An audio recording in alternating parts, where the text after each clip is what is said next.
Hi hello இன்றைக்கி ஒரு குட்டி ஸ்டோரி பார்க்கலாமா? இது என் லைஃப்பில் நடக்கலை, ஆனால் மற்றவங்க லைஃப்லையும் நடக்கக்கூடாதுன்றதுக்காக நான் சொல்கிறேன். ஒரு வெள்ளை கொக்கு அதோட ரெக்கையை கட் பண்ணிவிட்டு காக்கா குண்டில் போட்டுடுறாங்க. அப்போ காக்கா கூட்டத்திலேருந்து ஒரு காக்கா மட்டும் சாப்பிட்றத நிறுத்திட்டு, இந்த கொக்கு எவ்வளோ ஹைட்டாக இருக்குது பாரு, இந்த கொக்கு எவ்வளோ வெள்ளையாக அழகாக இருக்குல்ல அப்படி சொல்லிட்டு இந்த கொக்கையே பார்த்துட்ருக்கு. ஆனால் இந்த கொக்கு எந்த காக்காவையும் பார்க்கல, அதோட லைஃப்பை மட்டும்தான் அது பார்க்குது. அதாவது வேடிக்கை பார்க்குறது, அந்த மாதிரி அதை என்ஜாய் பண்ணுது. நெக்ஸ்ட் டேலேருந்து இந்த காக்கா கொக்கு மாதிரியே நடக்க ட்ரை பண்ணுது, கொக்கு மாதிரியே நிற்கிது, கொக்கு மாதிரி ஃபிஷ்ஷு சாப்பிட ட்ரை பண்ணுது. ஸோ ஒரு பெரிய வாலில் போய் அதோட மூக்கை ஷார்ப் பண்ணிக்குது, கொக்கு மாதிரி நீட்டாக இருக்கணும் அப்படி சொல்லிட்டு தன்னை தானே மாற்றிக்க ட்ரை பண்ணுது. அதனால அதோட ஃபுட்டு ஏற்றுக்காமல் அதோட உடல்நிலை நாளுக்கு நாள் மோசமாகி இறந்தே போயிடுச்சு அந்த காக்கா. இந்த காக்கா பண்ண முட்டாள் மாதிரி தான் நம்மள நிறைய பேர் நம்ம பண்ணுறோம்.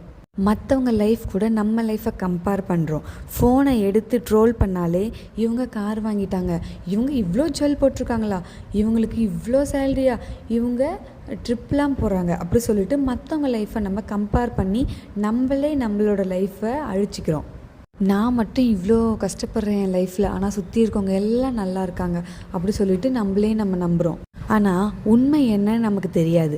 ஏன்னா அந்த ஒரு ஃபோட்டோவை, அந்த ஒரு ரீல்ஸு, அந்த ஒரு வீடியோவை வச்சு அவங்களோட லைஃப்பை நம்ம ஃபுல்லாக இப்படி தான் அப்படின்னு சொல்லிட்டு டிசைட் பண்ணிட முடியாது. அந்த கார் வாங்க அவங்க எவ்வளோ லோன் கட்டிகிட்ருக்காங்க, அந்த ஜுவல் வாங்க அவங்க எவ்வளோ கஷ்டப்படுறாங்க, அந்த வேலை கிடைக்க அவங்க எவ்வளோ கஷ்டப்பட்டாங்க அப்படின்றத நம்ம கொஞ்சம் கூட பார்க்க மாட்டோம். மற்றவங்க கிட்டே இருக்கிறது தான் விலை உயர்ந்தது, நம்மக்கிட்ட இருக்கிறது வேஸ்ட்டு, நம்ம லைஃபே ரொம்ப வேஸ்ட்டாக போகுது, நான் போராக இருக்கேன், நான் ஏன் இவ்வளோ கஷ்டப்படுறேன் அப்படி சொல்லிட்டு நம்மளை நாமளே தாழ்வு மனப்பான்மையாக நினச்சிக்கிறோம்.